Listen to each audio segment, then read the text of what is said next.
id-dlam u d-dawl.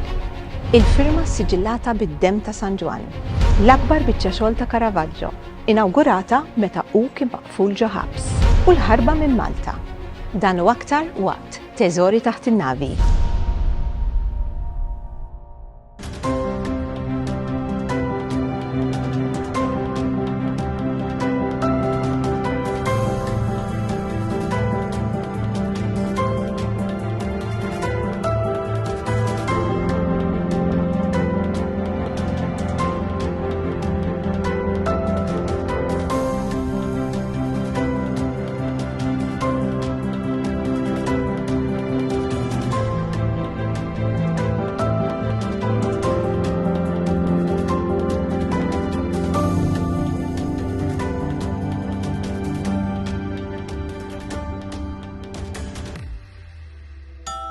Meta nsemmu l-katedral, x'aktarx li l-ewwel ħaġa li tiġi f'moħħna tkun l-immaġini drammatika tal-qtuħ ir-ras ta' San Ġwan, il-kwadru chiaroscuro tipiku ta' Caravaggio.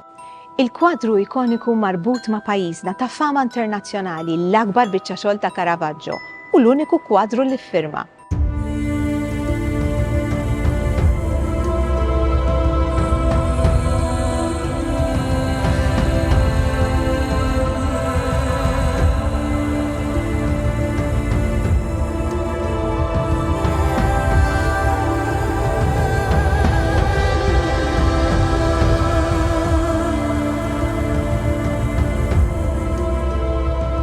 Bla dubju ta' xejn, dan huwa l-iktar opera tal-arti importanti li għandna f'Malta.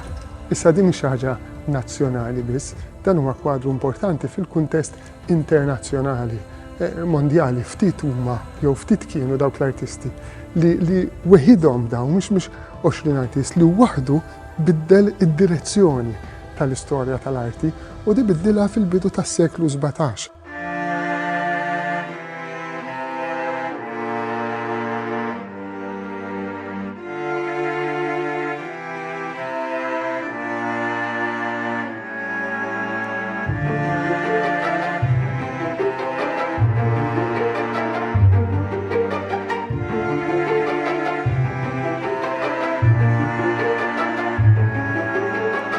U follow il-kategoriji li kien qalu li jiddettaw il-konċilju li s-suġġett jkun faċli biex tifmu u ma jkollux aċċessorji li mhumiex essenzjali għas-suġġett.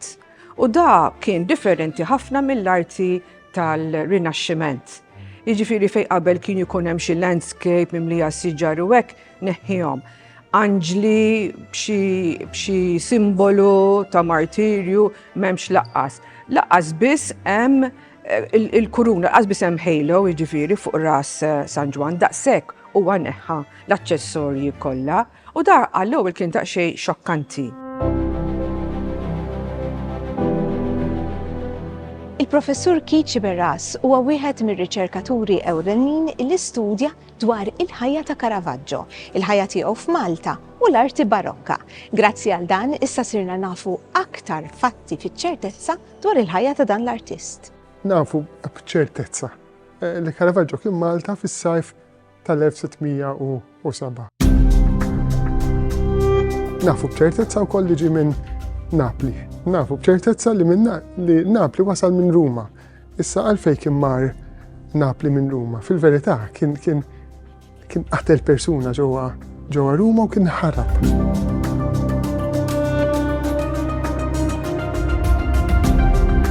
Però kemm il-Knisja u kemm il-Viċire l-Ispanjoli ġewwa Napli ikkommissjonawlu x-xogħol. Ġo Napli kien protett, imma f'daqqa waħda fis-sajf, fil-bidu tas-sajf tal-1607, telaq u ġie Malta.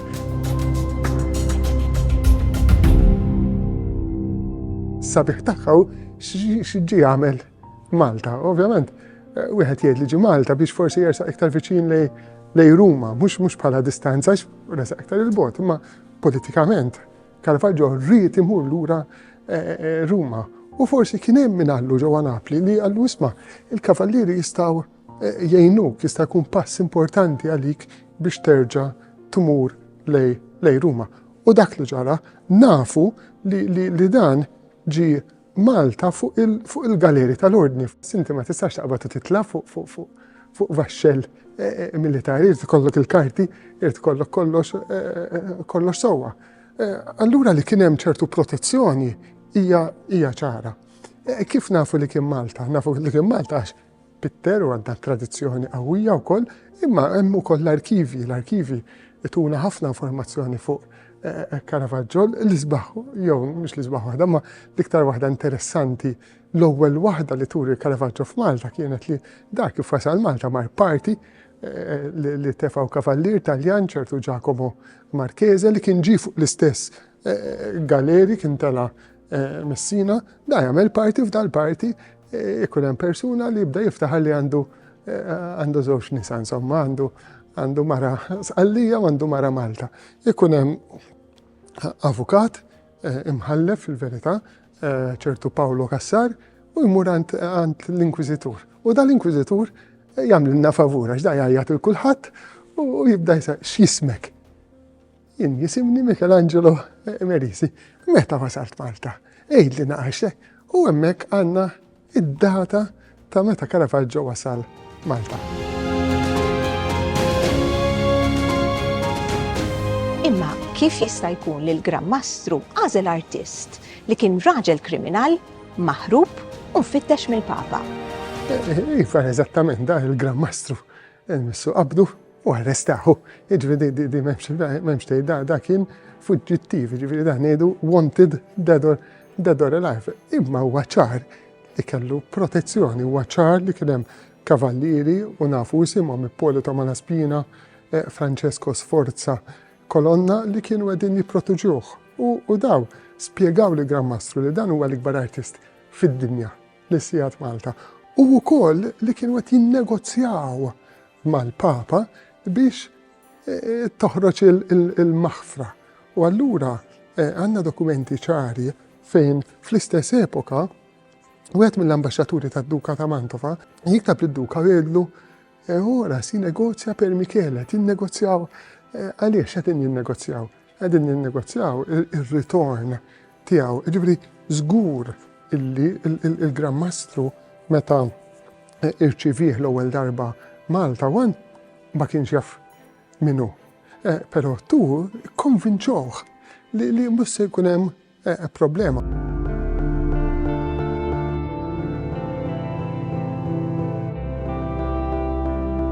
Caravaggio pittru l-Vinjakur, jeżisti il-full size, il-kwadru il-kbir.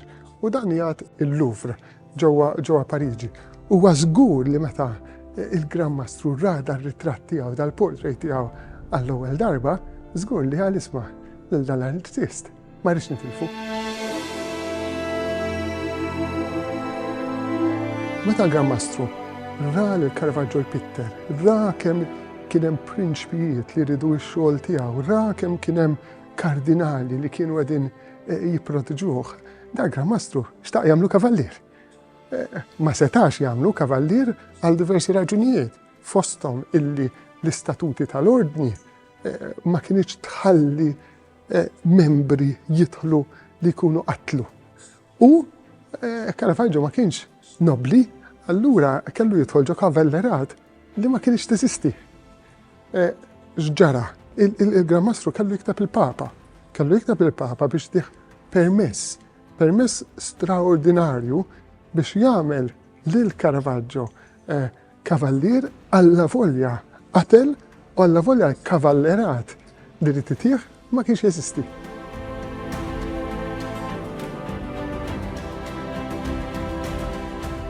F'Diċembru tal-1607 tal-proċess beda miexi. Huwa wkoll f'dan iż-żmien li wis probabbli Grammastru għallu isma' għallu aħna se tagħmlilna in return u skambju jew settina bħala rigal u hawnhekk qegħdin fl-oratorju tad-dekollazzju. Dan l-oratorju kien vojt, kien għadu kemm jimbena, dan bena fl-1604, 1605, tlesta fl-1607 ġifri meta Caravaggio daħal hawnhekk għall-ewwel darba, da kien vojt.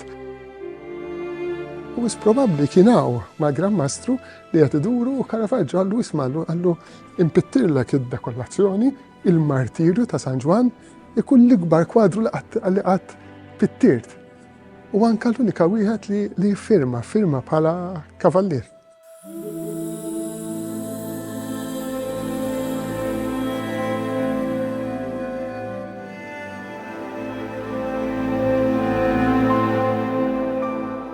Juri tieħu r-ras ta' San Juan. San Juan il-Battista, kien il-protettur tal-ordni ġo l-oratorju tad-dekollato, ġo l-oratorju tal-Misericordja.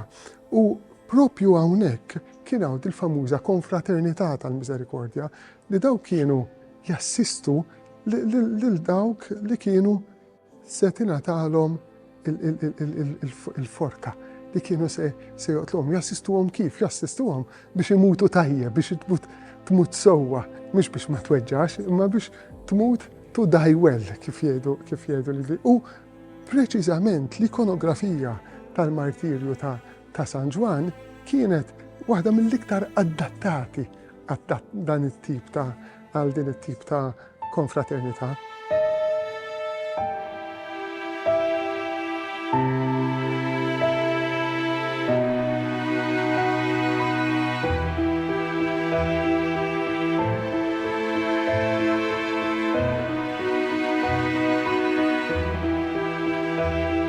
Caravaggio ma jpenġix bil-kuluri, jibda mill-iswed, mid-dlam u jagħti id-dawl lill-figuri tiegħu. U di kienet teknika ġdida wkoll. U l-kapaċità li uża d-dawl biex jimodella il-figuri, biex il-figuri jitihom dik il-3-dimensional quality ukoll kienet element ġdida wkoll. Jiena naħseb illi kien ukoll a master of his paint, ġifiri il-pigments li juża kien jaf eżatt kif jużhom, kif jħallathom u anka il-kwantità u anka il-persentaġġi li kien jħallathom maż-żejt. Għax jekk tħares li l-pittura, avolja ġiet irrestawrata, il-kuluri għadhom vivid ħafna. Ġifieri qisha kważi qisu kwadru li pitter il-bieraħ. U da juri illi u kien kapaċi ħafna fiż-żeba u fit-teknika.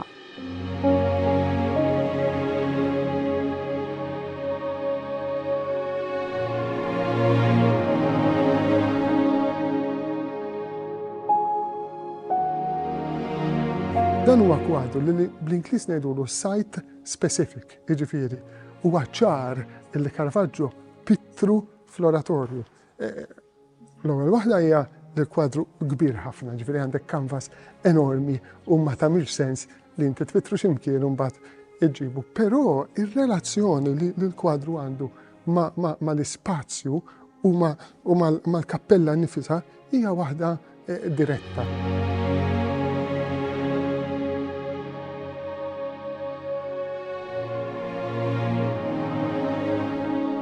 Naraw illi id-demm ta' San Juan huwa eżatt fuq it-tabernaklu. Id-demm jaqa' fuq it-tabernaklu. San Juan jgħat eżattament fin-nofs. Huwa kwadru realista, kwadru li fil-verità jisu qed jinqatel quddiemek.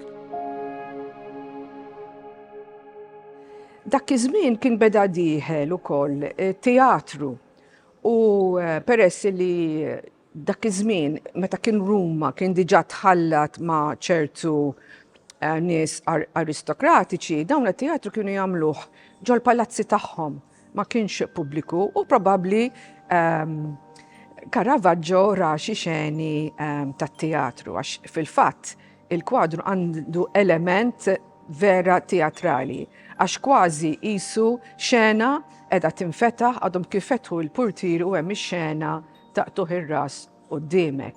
Infatti anka il-perspettiva tiegħu hija ħirġa minn ġol kwadru u ħaġa oħra m'hemmx background, il-background huwa il-ħajt tal-ħabs.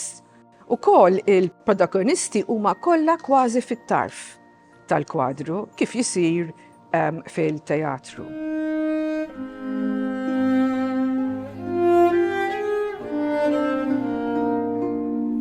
Però huwa kwadru silenzjuż, huwa kwadru oster, huwa kwadru dinjituż.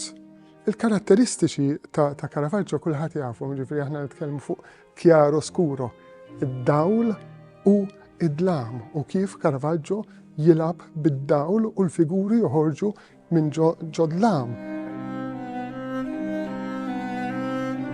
Nitkellmu fuq il-naturalizmu xiġifieri li dak li wieħed jara huma forom li ħerġin direttament minn natura, bit-Taljan jgħidu quello che all'occhio appare, kif qed tara. Huwa kwadru realist ġifieri il-kuntest tiegħu hija waħda li hija reali, mhux xi kultant tara kwadri bħal ta' Raffaello li huma ideali li qegħdin ishom fis-sema, mentri dan huwa kwadru li huwa grounded, kif ngħidu fl-Ingliż, f'dik li hija il-kuntest u r-realtà.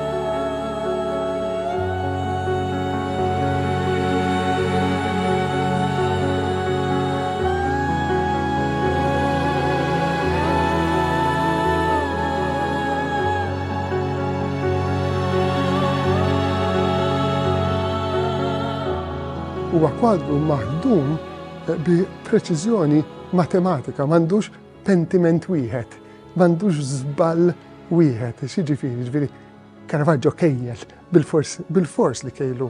So issa aħna ngħidu li Caravaggio ma kienx ipinġi għax ma jeżistux drawings tiegħu ma jeżistux, imma l-fatt li ma jeżistux ma jfissirx li ma kienx ipinġi, ġifieri dak was probabbli drawings li kien jagħmel kien iqattaħħom, imma huwa kwadru studjat dak li huwa bl-Ingliż ngħidu line of sight. Meta wieħed jidħol San Juan ġol l-Knisja u jħares lejn il-bib tal-oratorju, eżattament fin-nofs wieħed jara ras ta' San Juan qiegħed jispara id-demm minn onqu. U din mhix kombinazzjoni. Caravaggio żgur li passiġġa kemm il-darba ġo dal-oratorju, żgur li kejjel id-distanzi li kellu juża, żgur li kejjel kemm għandu jagħmel figuri kbar, żgur li kejjel li kienu l-protagonisti li kellu ipoġġi u fejn kellu ipoġġihom. Għaldaqstant bħala narrattiva huwa wieħed li draws you in, issa li jiġbdek ġewwa fih. Huwa kwadru ostir ħafna, mhux kwadru dekorattiv, ġifieri mhux a feast for the eyes, huwa a feast for the mind, huwa kwadru silenzjuż alla volja il-mara xxieħa li qiegħda tara dan il-qtil qudiema minflok tagħlaq għajnejha qiegħda tagħlaq widnejha, ġifieri hemm dak l-eko ta' ajjat li jista' jkun hemm li hija da tipprova titlaq minnu.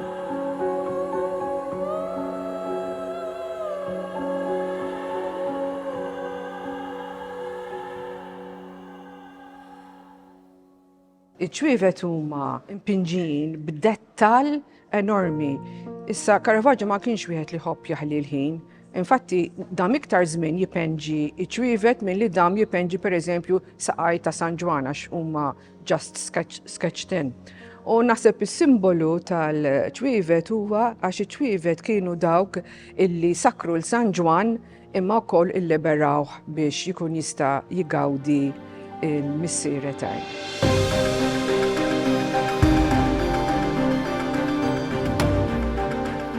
Il-qtuħ ir-ras ta' San Juan mhijiex l-uniku xena ta' dan it-tip li Pitter Caravaggio. Bil-kundanna tal-mewt imdendla fuq rasu wara l-qtil li wettaq, Caravaggio donnu sar ossessjonat b'din l-immaġini u pittira minn tal-anqas 5 darbiet.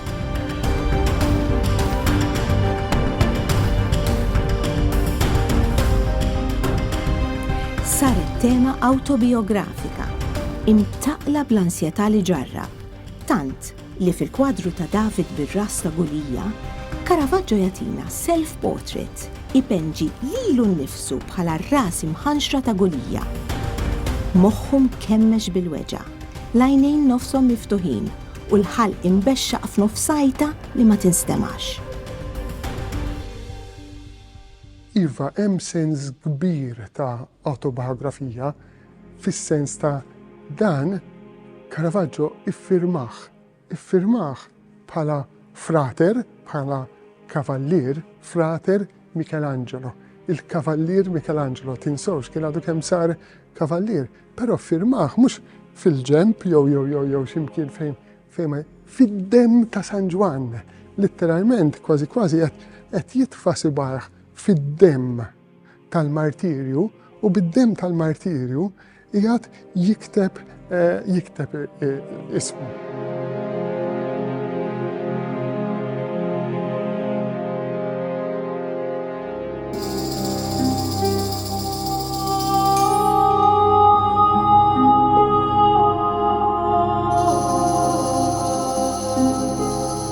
Lura fl-oratorju tad-dekollazzjoni, wieħed mill-ispazji l-aktar frekwentati mill-viżitaturi tal-katedral. Malli tkun għadek taħt in-nava prinċipali u tħares fil-ġemp lejn l-oratorju, tara xena li samrek u tiġbdek leha. Jispikka l-lewn ħamrani tal-mantell ta' San Juan u d-dawl fuq l-itsma tal-protagonisti f'dan il-mument partikolari li Caravaggio għażel li jimmortalizza. Huwa għażel dak l-element fej id-daqqa diġà ħada bix-xabla u issa ħajoroġ ix-xafra biex jikompli l-biċċa xogħol li kienet jagħmel. Però ir-ras għada ma nqalax mill-ġisem. Allura inti għandek dak l-element ta' sospis, hemm ċertu ansjetà min qed iħares lejn il-kwadru qed jżommu għax inti tibqa' tistenna biex tara ir-ras tinqala minn mal-ġisem. U dak huwa element ġdid fl-arti illi meta xaħat jiġi jara l-kwadru għall-ewwel darba isu jibqa' mistaġeb jistenna dak il-mument. L-istorja, l-biografija ta' Caravaggio hija waħda meraviljuża. Inti għandek dan ħarab u mbaġġija hawnhekk flok arrestawh għamluh kavallier kellhom bżonn il-permess mingħand il-Papa, la volja l-Papa kienet jiġri wara imma l-Papa tom il-permess, sar kavallier pitter l-iktar kwadru kbir. 3 ġimgħat wara iġġieldu, sparaw il-kavallier ieħor, kważi qatluh u arrestawh. Jiġifieri di storja kważi aħna ngħidu tal-film. So Caravaggio kellu jilbes bil-fors il-libsa is-sowda bis-salib fuq spaltu u immaġina kieku ir-ritorna Ruma liebes ta' kavallier.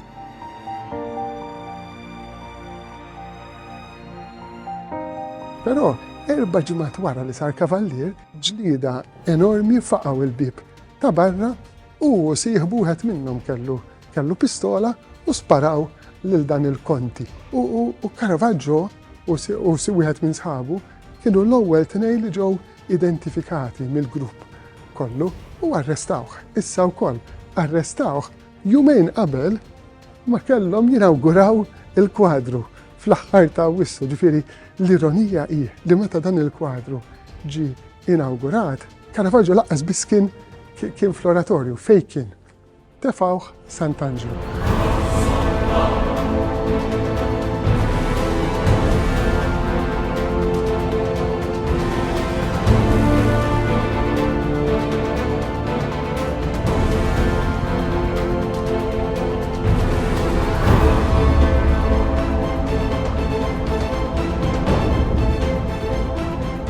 Ġejna propju hawnhekk fil-Fort di Sant'Angelo biex naraw kif qatta l-aħħar jiem tiegħu il-Caravaggio. Però biex jgħidilkom aktar dwar dan se niltaqgħu mal-kuratur Matthew Balzan għaliex żgur il sejtina informazzjoni vera interessanti. Matthew, grazzi ħafna. Hawnhekk dinja iċ-ċella li magħrufa wkoll b'żewġ ismijiet oħra. Fid-dokumenti tissejjaħ kuva però għandha wkoll l-isem ta' oublié mill-Franċiż tfisser post taħt l-art magħluq. U din jingħad illi kienet iċ-ċella fejn inżamm Caravaggio. Però għalkemm din iċ-ċella kienet ilha tintuża bħala ħabs sa ħafna żmien qabel Caravaggio, ma nafux fiċ-ċert jekk Caravaggio vera kienx fiha jew le. Għanajdlek ma tidirx possa ħafna, fil-fatt tidher żgħira magħluqa u l-uniku aċċess li hemm għaliha huwa proprju minn fuq. Ekku, hija żgħira ħafna, oriġinarjament kienet bir tal-ilma li sar f'xi żmien matul il-Medjuevu u bdiet tintuża bħala ċella mill-inqas mill-1532. Dik hija l-ewwel data li nsibu fiha għax hi mimlija kollha graffiti tal-priġunieri li nżammu fiha matul is-snin.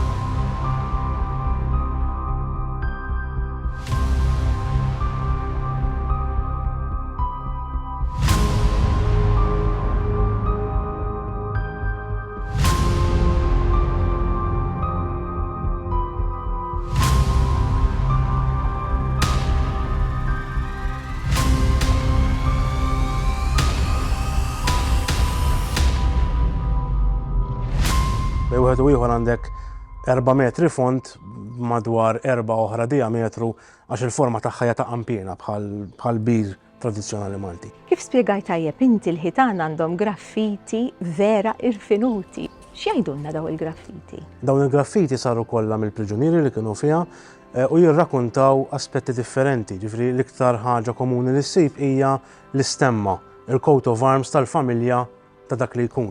Jispikka wkoll is-salib ta' 8 ponot, is-salib tal-kavallier, dak juri li l-priġunier kien fil-fatt kavallier, u mbagħad hemm affarijiet oħra li huma iktar artistiċi biex ngħidlek. Hemm pereżempju funeral, imnaqqax wieħed mill-priġunieri tant ħassu malu qisu mitfun ħaj hawnhekk f'dan il-post illi naqqax karru tal-mejtin. Il-karru tal-mejtin tiegħu stess qed jinġar lejn il-funeral tiegħu. Apparti minn hekk hemm ukoll ħafna iskrizzjonijiet.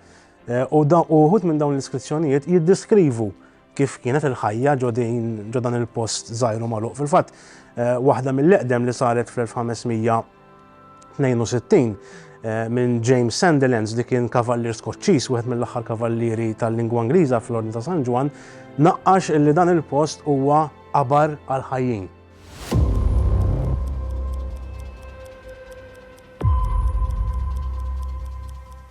Caravaggio kien bravissimu bħala pittur, però kellu karattru diffiċli mhux ħażin. Fil-fatt huwa spiċċa Malta wara li kien ħarab minn Ruma li hemmhekk kien involut f'delitt u anki hawnhekk wara ftit reġa' spiċċa bitrabil. Però x'in ir-rabta ma' Sant'Angelo eżatt? Fil-fatt kien mill-quħ ġewwa l-ordni f'dak il-grad li jissejjaħ kavallier tal-Grazzja. Kavallier tal-Grazzja kien ikun persuna illi ma kienx ikun kavallier propja, dak li jseħħu kavallieri tal-ġustizzja, immisek meta tgħid illum il-ġurnata tagħmel xi ħadd membru onorarju dik it-tip ta' rank. Allura ġie taħt il-ġurisdizzjoni tal-ordni u bekk seta' jistaħba xi ftit minn dak li kien għamel qabel. Però il-karattru tiegħu kien dak li kien u ftit wara reġa' sab ruħu fl-inkwiet, kien involut fi ġlieda kbira. U peress li kien membru tal-ordni għal volja sempliċement bħala kavallier tal-Grazzja, ġie arrestat. U ġie arrestat f'Sant'Angelo għal xiex Sant'Angelo kien ħabs flimkien ma' postijiet oħra, ħabs riservat biss għal kavallieri jew nies oħra li għandhom x'jaqsmu mal-ordni bħalma huma l-kavallieri tal-Grazzja. Nafu fiċ-ċert ġifieri ġie arrestat hawnhekk u dam arrestat xarejn bejn Awwissu u Ottubru tal-1608, però l-ebda dokument ma jsemmi li dan kien propju f'din iċ-ċella. U ħanejt għal xiex, għax il-guva kienet riservata għal nies li ġew is-sentenzjati. Caravaggio ġie arrestat hawnhekk f'dak li llum insejħulu arrest preventiv, ġifieri il-każ tiegħu kien għadu ma nstemax. Allura wis probabbli illi nżamm f'partijiet oħrajn tal-fortizza li kienu użati bħala ħabs. U nafu partijiet oħra tal-fortizza li kienu użati bħala ċelel u li kienu kultant iktar suscettibbli għal xi ħrib minħabba li ma kinux daqshekk sikuri daqs il-guva. Fil-fatt, sissa sal-lum l-ebda dokument għadu qatt ma nstab, ma jfissirx li ma jeżistix, imma għadna ma sibniex illi qatt xi darba kien hawn xi tip ta' ħarba minn ġewwa din iċ-ċella. Però xorta irnexxielu jaħrab mill-forti Sant'Angelo. Hija forti mibnija b'ħitan kbar, majestuża. Kif irnexxielu jagħmel dan bil-fors kellu xi għajnuna mhux hekk? Fil-fatt hemm ħafna jdut illi Caravaggio kellu l-għajnuna. Uħud anka jsemmu pereżempju li l-Gran Mastru nnifsu Injakur kien għala għajneħ u ta' l-għajnuna tiegħu biex Caravaggio fl-aħħar ikun jista' jaħrab.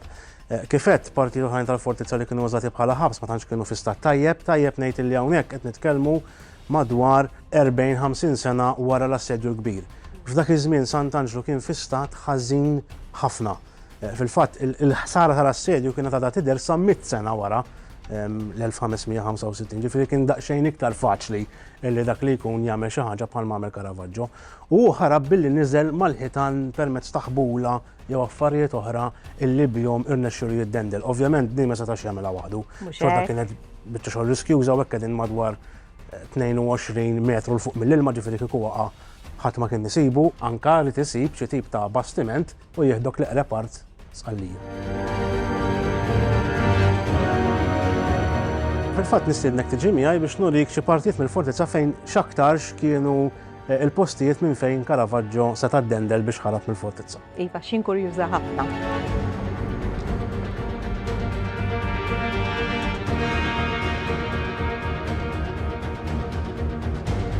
Mela, probabbli l-iktar punt fejn dan seta' jagħmel il-ħarba tiegħu kien x'imkien minn fuq din in-naħa tal-fortizza li tħares lejn id-daħla tal-port il-kbir. Għawoli sew. Għawoli sew, ġifieri ovvjament din tagħmel sens għax il-bokka qiegħda viċin. Kien ħajkun iktar motti waqt li qed jagħmilha din il-ħaġa waqt li min-naħa l-oħra għandek l-isla tidher iktar mill-belt, eċċetera, eċċetera, u ovvjament għandek l-iqsar distanza lejn il-bokka tal-port. Huwa ħarab f'Ottubru tal-1608, mbagħad minħabba din il-ħarba li ħadd ma seta' jsir xjaf minnu, kienet saret investigazzjoni sħiħa li ma sabet xejn u spiċċa mkeċċi mill-ordni f'Diċembru tal-istess sena. U minn hemmhekk imbagħad il-leġenda ta' Caravaggio komplet tikber sal-lum.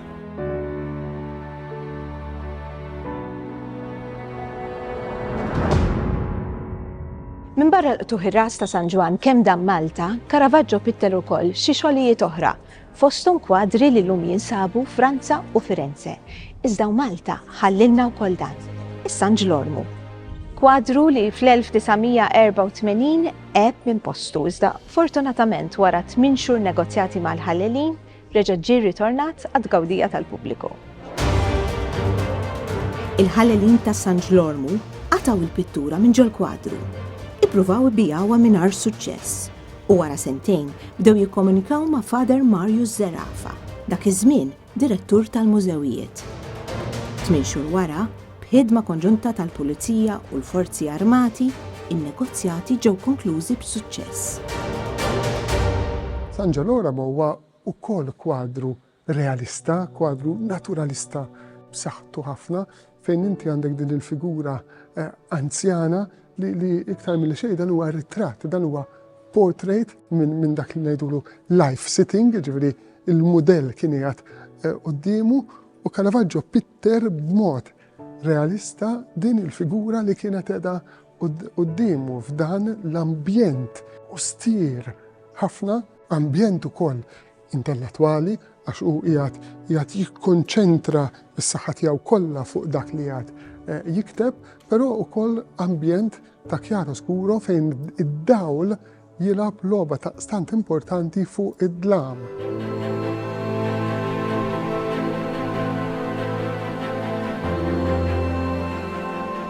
Juri kemm kien kapaċi jirrendi il-tactile values li ngħidulu maħna, ġifieri fej il-laħam jidher laħam u d-drab jidher drab u l-injam jidher injam. Dan huwa kwadru li biex tapprezzah trid tmur naqra viċin tiegħu għax id-dettalji tal-wiċċ tant huma sharp illi xkultant kważi tiddubita jekkux pittura jew itratt. Ukoll juża kuluri skuri u jħalli biss l-aħmar għal-mantel ta' San Ġirolmu. San Ġirolmu qiegħed imneżza u ħajibda jikteb ġol ktieb. L-ewwel ittra hija S. Ma nafux ħajjikteb. Però hemm simboli fuq il-mejda, hemm il-kurċifiss biex jimmedita fuq il-ħajja ta' Ġesu, hemm ir-ras ta' mewt biex jkun jista' jimmedita fuq il-mortalità tal-bniedem u hemm ġebla. Il-ġebla huwa instrument biex isawwat lilu nnifsu biex iktar jkun perfett f'dak li qed jikteb. Din hija l-Kappella tal-Italja.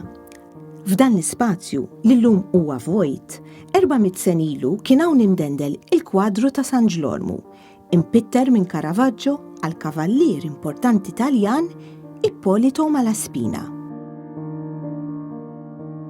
3 snin qabel da kien il-ġeneral tal-Galeri tal-Papa bil-palazz tiegħu ġo Pjazza Navona ġewwa Ruma. Dak kien jgħix ġewwa Ruma meta Caravaggio kien artist primarju ġewwa Ruma u l-familja tiegħu stess kienu kommittenti ta' Caravaggio, jiġifieri kien jafu. U l-ironija hi, jew il-koinċidenza mhix l-ironija, li meta Caravaggio wasal Malta fuq il-galeri tal-Ordni, Malaspina kien fuq l-istess galeri. Jiġifieri da ġew flimkien. Jien naħseb li ġabu Malaspina u kien l-ewwel protettur tiegħu. Bħala ikonografija hija l-ikonografija normali ta' San Ġeloramo. San Ġeloramo ħafna drabi wieħed ipittru bare torso, jiġifieri u barra libes il-mantell aħmar għax tradizzjonalment l-ikonografija ittieħ titlu ta' kardinal bi kappell ta' kardinal fuq wara bit-teskjo u ovvjament qed jikteb. St. Jerome at his desk. U din hija n-narrattiva speċifika tal-kwadru li pitter Caravaggio. Malta, kif Caravaggio ħarab, xort għamluh il-ġuri, jagħmluh in abstenzja, ġifieri mingħajru preżenti. L-ironija hi li il-post fejn dan il-ġuri seħ u eżattament fl-oratorju. Mhux għax kombinazzjoni, għax dak li jgħidulu privatio habitus, iċ-ċerimonja fejn wieħed ikkeċċi kavallier kien isir ġol-oratorju nnifsu, għalhekk Hollywood kważi tara ġo film tgħid kif jista' jkun. Allura għandna dokument ċar ħafna jagħti il-biblioteka fejn il-ġuri isseħ hawnhekk jivvutaw 16 il-Gran Croce 16-0, nemina diskrepanza, bi kollha votaw biex jaqaċtuh. Mbagħad issir dik jgħidula id-defrocking, il-privatio habitus, li tneħħi il-libsa. In abstenzja fl-oratorju quddiem il-kwadru li kan għadu kien Pitter u quddiem l-unika kwadru li firma u ironikament iffirma bħala kavallier, Frater Michelangelo.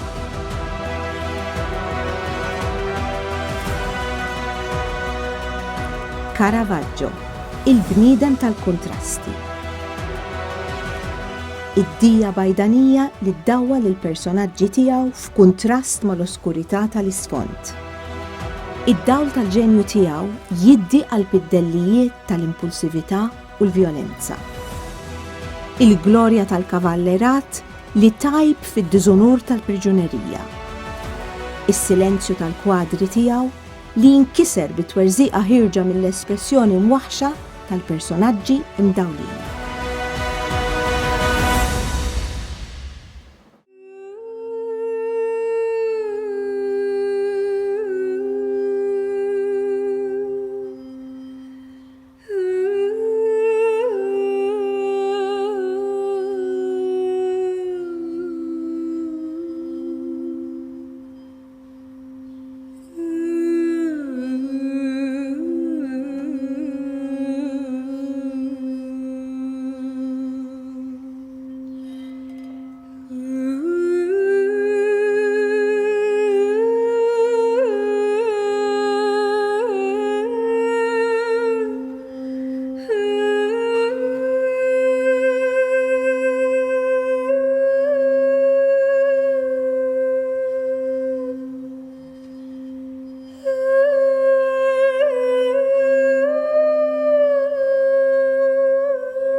Fl-episodju li jmiss, artist Taljan ieħor li biddel id-dera tal-Konkatedral ta' San Ġwan.